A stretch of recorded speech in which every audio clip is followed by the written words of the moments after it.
ഇൻഫോസ്പെയറിൻ്റെ പുതിയൊരു വീഡിയോയിലേക്ക് എല്ലാ കൂട്ടുകാർക്കും ഒരിക്കൽ കൂടി സ്വാഗതം. സ്ത്രീ സുരക്ഷാ പെൻഷനുമായി ബന്ധപ്പെട്ട വളരെ പ്രധാനപ്പെട്ട ഒരു ഇൻഫർമേഷനാണ് ഈ വീഡിയോയിൽ.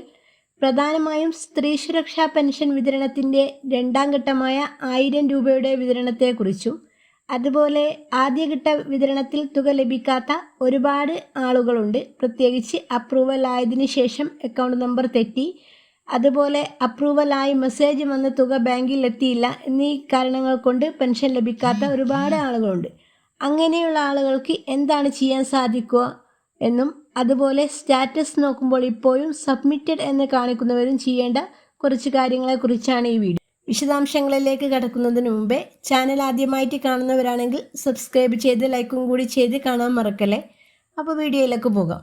ആദ്യമായിട്ട് നോക്കാൻ പോകുന്നത് കഴിഞ്ഞ കുറച്ച് ദിവസങ്ങൾക്ക് മുമ്പ് ഒന്നാമത്തെ ഗഡുവായ 1000 രൂപ ലഭിക്കാത്ത ആളുകൾക്കുള്ളതാണ്. ഏകദേശം 6 ലക്ഷം ആളുകളാണ് ആദ്യ വിതരണത്തിൽ ഉൾപ്പെടാതെ പോയത്. അങ്ങനെയുള്ളവർക്ക് അടുത്ത മാസം മുതൽ തുക ലഭിക്കാൻ നിർബന്ധമായും ചെയ്യേണ്ട കുറച്ച് കാര്യങ്ങളുണ്ട്. അതിൽ പ്രധാനപ്പെട്ടത് അപ്രൂവലായിട്ടും പെൻഷൻ ലഭിക്കാത്ത ഒരുപാട് ആളുകളുണ്ടായിരുന്നു. കാരണം അവർ കൊടുത്ത അക്കൗണ്ട് നമ്പർ കൊടുത്തിട്ടുള്ളതിൽ വന്നിട്ടുള്ള മിസ്റ്റേക്കുകളാണ്.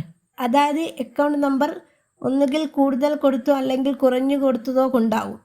അതുപോലെ അക്കൗണ്ട് ഫ്രീസ് ആയിരിക്കുന്നത് കൊണ്ടുമായിരിക്കാം. അങ്ങനെയുള്ളവർക്ക് അക്കൗണ്ട് നമ്പർ എഡിറ്റ് ചെയ്ത് തെറ്റിതിരുത്താനുള്ള മാർഗങ്ങൾ വരുന്നുണ്ട്. അതിനായി നിങ്ങൾ പഞ്ചായത്ത് സെക്രട്ടറിയെയാണ് സമീപിക്കേണ്ടത്. അവർ നിങ്ങളെ ഹെൽപ്പ് ചെയ്യുന്നതായിരിക്കും. അതുപോലെ ഇപ്പോഴും സബ്മിറ്റഡ് എന്ന് മാത്രം സ്റ്റാറ്റസിൽ കാണിക്കുന്ന ആളുകളുണ്ട്. കഴിഞ്ഞ ഡിസംബർ മുതൽ അപേക്ഷിച്ച ആളുകൾക്ക് ഇപ്പോഴും സബ്മിറ്റഡ് എന്ന് കാണിക്കുന്നു.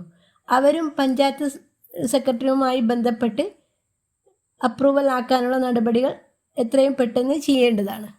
അതുപോലെ ഇപ്പോൾ സ്ത്രീ സുരക്ഷാ പെൻഷനുമായി ബന്ധപ്പെട്ട് സേവന സൈറ്റിൽ നിന്നും പുതുതായി അറിയാൻ കഴിഞ്ഞത്, അപേക്ഷകരുടെ അക്കൗണ്ട് വിവരങ്ങൾ തിരുത്തൽ വരുത്തുന്നതിന് ലോക്കൽ ബോഡികളിൽ നിന്നും സിറ്റിസൺ സൈഡിൽ നിന്നും ആവശ്യപ്പെടുന്നുണ്ടെങ്കിലും നിലവിൽ സ്ത്രീ സുരക്ഷയുമായി ബന്ധപ്പെട്ട് തിരുത്തൽ വരുത്തുവാൻ സേവന സൈറ്റിൽ പ്രൊവിഷൻ ഇല്ല. ഏതൊക്കെ ഫീൽഡിൽ തിരുത്തൽ ലഭ്യമാക്കണമെന്നതിനെ പറ്റിയും തിരുത്തൽ മാനദണ്ഡങ്ങളെ പറ്റിയും ഫൈനാൻസ് ഡിപ്പാർട്ട്മെന്റിൽ നിന്നും തീരുമാനം ലഭിക്കുന്ന മുറക്ക് സോഫ്റ്റ്വെയറിൽ പ്രൊവിഷൻ ലഭ്യമാക്കുന്നതാണ്. അധികം താമസിയാതെ തന്നെ ഈ ഒരു ഓപ്ഷൻ ലഭ്യമാകുമെന്നാണ് സേവന പോർട്ടലിൽ നിന്നും കിട്ടിയ വിവരം. പ്രധാനപ്പെട്ട ഈ ഇൻഫർമേഷൻ നിങ്ങൾ മറ്റുള്ളവരിലേക്കും ഷെയർ ചെയ്യുമല്ലോ. അടുത്തൊരു ഇൻഫർമേറ്റീവായ വീഡിയോ ആയിട്ട് വരുന്നവരെ താങ്ക് യു ഫോർ വാച്ചിങ്.